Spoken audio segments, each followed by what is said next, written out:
All right, I'm just going to show you briefly how to work with a reference image for our quilt project.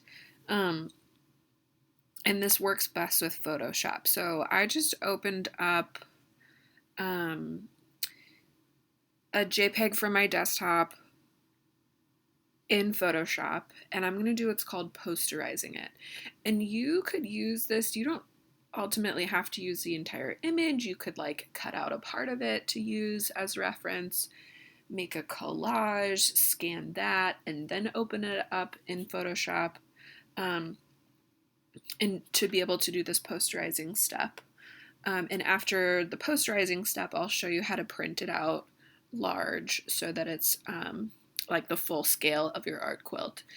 And um, also, this quote posterizing step can also totally be done by hand, just by like drawing out sections of value, but this certainly speeds it up for you. So it's a good tool to know about.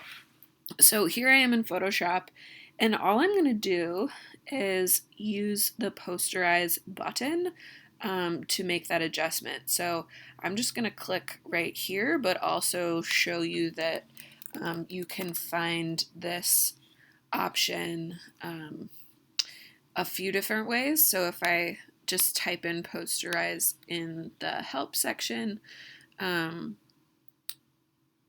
it can show you directly where to go in the menus also, which is just image, adjustments, and posterize.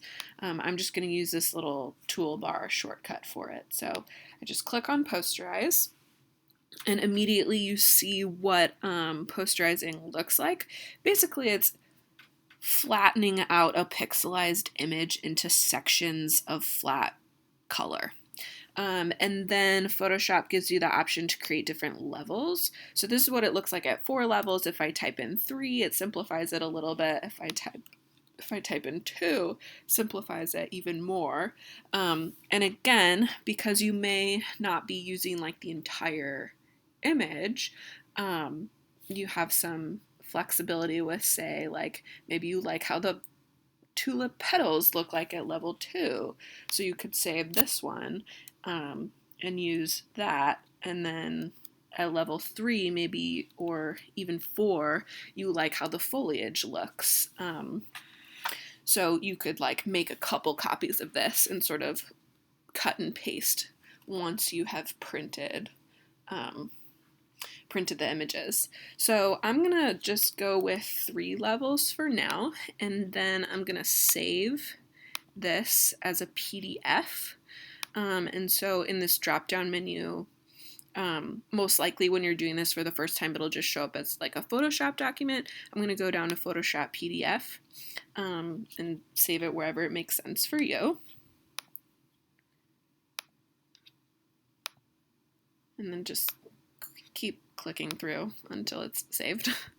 And then you're going to open that up.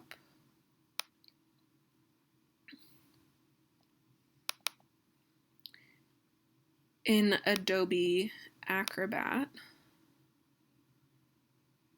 Ooh, I don't want it full-sized exactly. And so it just gives you basically the same image. I'm just going to zoom out so you can see it.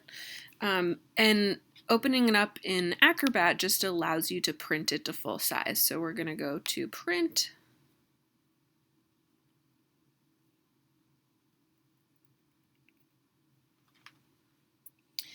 And then down here under Page Sizing and Handling, click Poster. And it gives you a preview of how many sheets of paper is needed. So this is 9 and it's 25 by 33 inches. That's bigger than the scale that we're working. So you can play around by typing in different percentages. I found that 65, I'm going to type in 65 and then hit tab so that it gives me the preview.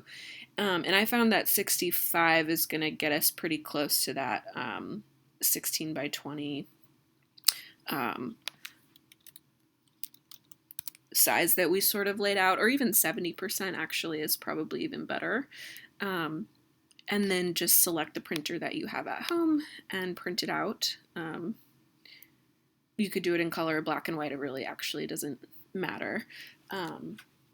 Because ultimately you're going to be tracing on top to figure out your layers anyway. So then just hit print and you will be good to go in the same mode as if you had sketched this out already. Or you could just use this and make a sketch from it also, kind of whatever process feels good for you. Okay, thanks.